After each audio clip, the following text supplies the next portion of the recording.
नमस्कार, PP news line के prime time में आप सबका स्वागत। मैं हूं रजनी अनुभव।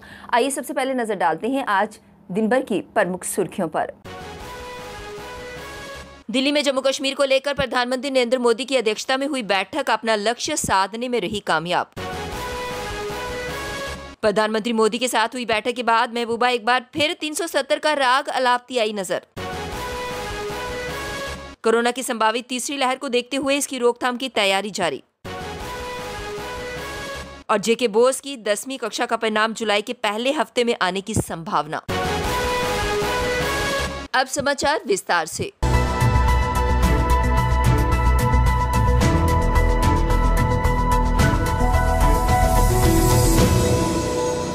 प्रधानमंत्री नरेंद्र मोदी के साथ सर्वदलीय बैठक में हिस्सा लेने के एक दिन बाद यानी शुक्रवार को पीपल्स डेमोक्रेटिक पार्टी के अध्यक्ष महबूबा मुफ्ती फिर से अनुच्छेद 370 का राग अलापती नजर आई। उन्होंने कहा कि जब तक अनुच्छेद 370 पुनर्बहाल नहीं होगा मैं चुनाव में हिस्सा नहीं लूंगी।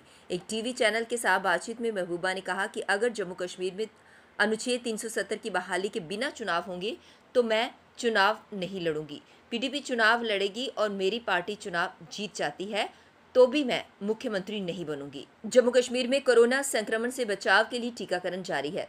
शुक्रवार तक 42 लाख से अधिक लोगों का टीकाकरण हो चुका था। वहीं लोगों विशेषकर 18 वर्ष से लेकर 44 साल के आयु वर्ग में टीकाकरण को लेकर उत्साह है। नेशनल हेल्थ मिशन के आंकड़ों के अनुसार गत शुक्रवार को 62,000 से अधिक लोगों ने विभिन्न आयु वर्ग में टीकाकरण करवाया। इसमें 45 साल से अधिक आयु वर्ग में 16,473 लोगों का टीकाकरण हुआ। इसमें अनंतनाग में 1,752, कुलगाम में 767, शोपियां में 144, पुलवामा में 900, श्रीनगर में 1,151, बडगाम में 2,189, कुपवाड़ा में 2,450, जम्मू में 32, उधमपुर में 1,040, राजौरी में 913, कठुआ में 937 लोगों ने टीकाकरण करवाया। इस आयु वर्ग में अभी तक 81% लोगों ने पहली डोज ले ली है। विभाग की 30 जून तक 100% टीकाकरण का लक्ष्य पूरा करने को कहा गया है, लेकिन अभी तक सिर्फ जम्मू, शोपियां, सांबा और गांदरबल जिले ही लक्ष्य को हासिल कर पाए हैं। जम्मू कश्मीर के संदर्भ में दिल्ली में प्रधानमंत्री नरेंद्र मोदी की अध्यक्षता में हुई बैठक अपना लक्ष्य साधने में कामयाब रही। अब National Conference, People's Democratic Party, People's Conference, Makpa, Congress सरीखे दलों को अपनी कश्मीर नीतियों की नए सिरे से समीक्षा करते हुए उन्हें उस वास्तविकता को जिसे वह अपना चुके हैं जनता को भी बताना होगा, अन्यथा दिल्ली से लौटे वह लोग जम्मू कश्मीर में भी पूरी तरह अप्रासंगिक हो जाएंगे। बैठक में स्पष्ट हो गया कि जम्मू कश्मीर में तुष्टीकरण, ब्लैकमेल और अलगाववाद के नाम पर तथाकथित मुख्यधारा की सियासत के लिए अब जगह नहीं बची है। दिल्ली में हुई इस बैठक के बाद जम्मू कश्मीर में परिसीमन की प्रक्रिया तेज होने के साथ विधानसभा चुनावों के लिए विभिन्न राजनीतिक दल अपनी कमर कसते हुए नजर आएंगे।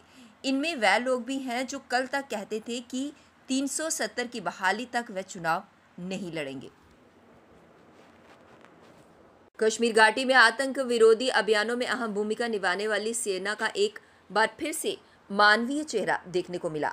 शोपियां के हाजीपुरा में हुई मुठभेड़ के दौरान का एक वीडियो सामने आया है। इसमें सेना की 34 राष्ट्रीय राइफल के चौधरी गुंड सीओबी के मेजर शुक्ला मुठभेड़ के दौरान बेमनीपोरा शोपियां के एक स्थानीय आतंकी साहिल रमजान डार पुत्र मोहम्मद रमजान डार से आत्मसमर्पण करने की अपील करते हुए दिखाई दे रहे हैं। इस अपील के दौरान मेजर शुक्ला आतंकी को समझा रहे हैं, साथ ही ये सुनिश्चित कर रहे हैं कि उसे कुछ नहीं होगा, वह आत्मसमर्पण कर दे। मेजर शुक्ला और आतंकी के बीच काफ़ी देर तक चली बातचीत आखिरकार रंग लाई और आतंकी को आत्मसमर्पण कराने में सेना के हाथ सफलता लगी। इस मुठभेड़ में लश्कर का एक अन्य स्थानीय आतंकी मुर्तजा मारा गया। साहिल मेरी बात सुन। मेजर शुक्ला बोल रहा हूं मैं चौधरी गुंड से। साहिल तुम्हें मेरी आवाज आ रही है? हाँ, तो जब आवाज आ रही है तो मेरी बात सुनो। मैंने तुमको पहले भी रिक्वेस्ट किया। देखो, तुम्हें आखिरी वार्निंग दे रहा हूं, रिक्वेस्ट कर रहा हूं, इसको जो भी समझना अपना हथियार डाल दे, हाथ ऊपर कर लो और बाहर आ जाओ। मैं इस बात की गारंटी देता हूं कि तुमको कुछ भी नहीं होगा। इस बात की गारंटी देता हूं कि तुमको कुछ भी नहीं होगा अगर तुम हथियार डाल के हाथ ऊपर करके बाहर आते हो तो। अपने घर वालों को याद करो, अपने दोस्तों को याद करो, अपने माँ बाप को याद करो। तो जब सब याद है बच्चे, तो प्लीज मेरी रिक्वेस्ट है हाथ डाल के, हथियार डाल के और बाहर निकला। Jammu Kashmir board of school education ने जम्मू संभाग के समर जोन के अकादमिक सत्र 2020-21 की 10वीं कक्षा का परिणाम घोषित करने के लिए मूल्यांकन के फार्मूले की अधिसूचना जारी कर दी है। इसके तहत पहले 2 पेपरों में प्राप्त अंकों की औसत और फिर वैसे ही अन्य पेपरों की औसत निकालकर परिणाम घोषित होगा। कोरोना से उपजे हालात को देखते हुए बोर्ड ने 10वीं कक्षा की परीक्षा को बीच में ही रद्द कर दिया था। बोर्ड ने सोशल साइंस और इंग्लिश के पेपर ही लिए थे। परिणाम घोषित करने के लिए बोर्ड ने मूल्यांकन का फार्मूला तैयार किया, जिस पर सरकार मुहर लगा चुकी है। अब बोर्ड की कोशिश है कि 10वीं कक्षा का परिणाम जुलाई के पहले सप्ताह में निकाल दिया जाए। कोरोना की संभावित तीसरी लहर को देखते हुए इसकी रोकथाम के लिए तैयारियां चल रही है। इसमें बच्चों और गर्भवती महिलाओं के संक्रमित होने की सबसे अधिक आशंका है। इसे देखते हुए जम्मू के सबसे बड़े जच्चा बच्चा अस्पताल श्री महाराजा गुलाब सिंह में सुविधाओं का विस्तार किया जा रहा है।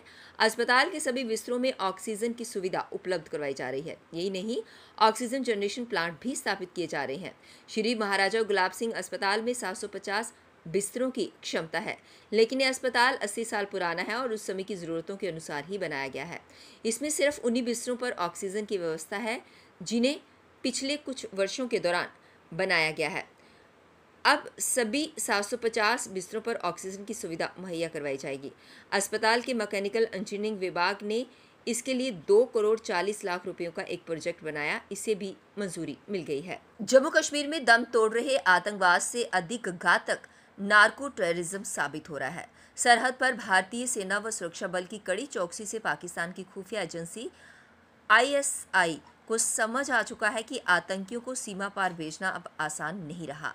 यही कारण है कि ISI ने बीते वर्षों से आतंकवादियों की घुसपैठ करवाने की बजाय मादक पदार्थों की तस्करी को बढ़ावा देने की साजिश शुरू कर दी है।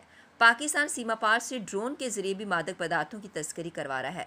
पाकिस्तान जम्मू कश्मीर में नशे से स्थानीय युवाओं को बर्बाद करने में लगा हुआ है। साथ ही इससे जुटाई जाने वाली धनराशि से दम तोड़ रहे आतंकवाद में फिर जान फूंकने की साजिश रची जा रही है। लॉकडाउन खुलने के बाद शहर के जिन बाजारों में लोगों की भीड़ उमड़ रही थी, उन बाजारों में भीड़ अब धीरे धीरे छंटने लगी है। लॉकडाउन खुलने के बाद सबसे अधिक भीड़ गैर जरूरी सामान की दुकानों पर देखी गई, क्योंकि ये दुकानें लंबे समय से बंद थीं। ऐसे में लोग लॉकडाउन खुलते ही खरीदारी के लिए उमड़ पड़े, लेकिन अब धीरे धीरे इन बाजारों में भीड़ कम होना शुरू हो गई है। अब चूंकि शहर के सभी बाजार रोजाना सुबह से लेकर शाम 7 बजे तक खुले रहते हैं, लिहाजा खरीदार अपनी सुविधा अनुसार बाजार जाकर खरीदारी कर रहे हैं। दोपहर के समय गर्मी अधिक होने के कारण खरीदार कम ही नजर आते हैं। सुबह व शाम के समय बाजारों में ग्राहकों की चहल पहल नजर आ रही है, जिससे स्थिति सामान्य होती दिख रही है। अब वक्त तो चला एक ब्रेक का, मिलते हैं ब्रेक के बाद। मजबूती की पहचान ACC cement, messrs Bishandas Jaswal and sons, authorised stockist, ACC cement, 45 transport Nagar, Jammu. Break के बाद बढ़ते हैं अगली बड़ी खबर की तरफ। महबूबा मुफ्ती का पाकिस्तान को लेकर बार बार राग अलापने के मुद्दे पर शिवसेना डोगरा फ्रंट के अध्यक्ष अशोक गुप्ता ने विरोध प्रदर्शन जताया। उनका कहना था कि सर्वदलीय बैठक में तो वे कुछ बोल नहीं पाई, बाहर आकर एक बार फिर पाकिस्तान का राग क्यों अलापने लगी, इसको लेकर उन्होंने जबरदस्त विरोध प्रदर्शन किया। पाकिस्तान से आना कम हो गई और अब शरेआम खुशहाली और अच्छी व्यवस्था की पालना लेकर के वहाँ काम किया जा रहा है।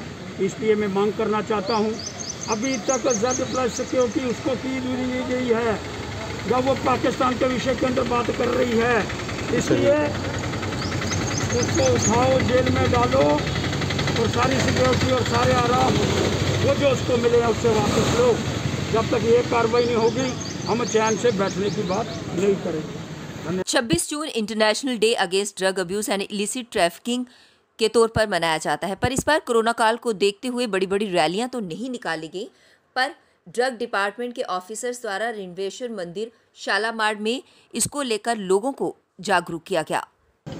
जिस रिटेल केमिस्ट एसोसिएशन है, होलसेल जो है वो आप देख रहे हैं कि उनका भी एक इसमें एक वो भी एक अपनी अहम भूमिका, अपनी एक रिस्पॉन्सिबिलिटी के साथ वो खुद सामने आ रहे हैं कि इस मिनेस को हम कहीं न कहीं हमने इस पूरे वर्ल्ड को, हमारे अपने इस कंट्री को हमने इसको free of this drug abuse करना है। दिस इज़ यही एक हमारी मैसेज होती है।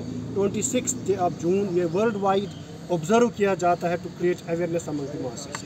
स्वास्थ्य विभाग द्वारा बिना मास्क के घूम रहे लोगों पर अब शिकंजा और अधिक कसा जा रहा है। इसी के तहत अब बाजारों में बिना मास्क के घूम रहे लोगों का स्वास्थ्य विभाग द्वारा कोविड टेस्ट किया जा रहा है और अब लोगों को साथ ही साथ ये हिदायत दी जा रही है कि बिना मास्क के घर से बाहर ना निकलें। गाड़ी वाले हैं जो पैदल मार्केट में जा रहे हैं, जो ड्राइवर्स हैं, काफ़ी सारे लोग हैं जो बिना मास्क के हैं ऐसे ही घूम रहे हैं। हमने शुरुआत आज उन्हीं से की है जिन्होंने मास्क नहीं पहना, उनके टेस्ट किए हैं। और कितनी दिक्कत होती है, कितनी धूप में भी आप यहाँ पर टेस्ट कर रहे हैं और पीपी किट डालकर? हाँ जी सर, देखिए दिक्कत तो बड़ी बहुत ज़्यादा आती है क्योंकि गर्मी बहुत ज़्यादा, किट पहनना और धूप में खड़े रहना बहुत मुश्किल आती है। पर अगर हम वॉरियर्स हैं तो आगे आके करना ही पड़ेगा ये काम। नरवाल में एक युवक के लापता होने पर स्थानीय लोगों ने रोड बंद कर पुलिस प्रशासन के खिलाफ नारेबाजी की। उन्होंने कहा कि उनका बेटा अचानक गायब हो गया। इसके लिए उन्होंने रिपोर्ट भी दर्ज कराई, लेकिन अभी तक उनके बेटे का कोई अता पता नहीं है।